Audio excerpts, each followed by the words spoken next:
Murakoze, uyu munsi nashaka kuvuga ukuntu abakobwa bajya bifata nabi, ugasanga umukobwa ntanyuzwe n'uko ari. Ndashaka kubabwira ukuntu abakobwa bajya bakunda gusa neza kandi batazi kubikorera. Ugasanga umukobwa abonye mugenzi we ngo asa neza ngo yifuje kumera nkawe.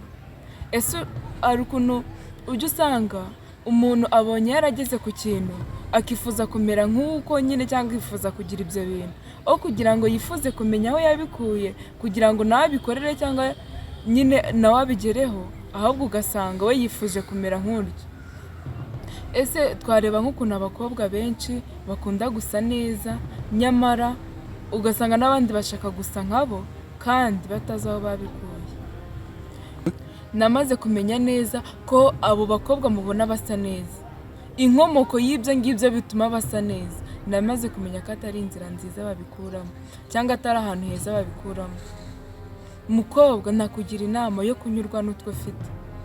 Ntukabona umuntu ngo afite igisuko, ngo afite inzara nziza, ngo yambaye utuntu tugezweho, ngo ameze neza, ngo wifuze kumera nkawe. Ese uzi yarabikuye?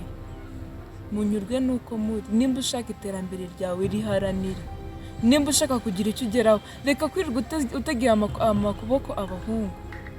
Ese wirirwa yategera amaboko warangiza ngo baguteye inda ngo banteye, kandi nawe nyine warabasabye baguha icyo ushaka, ni gute se utabaha icyo bashaka?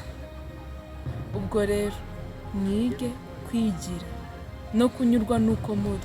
Nimba uzi neza ko icyo gisuko udafite ubushobozi bwo kukishyiraho, nyurwa nuko urigirira uwo musatsi wa natirere kuko ntacyo ubaye.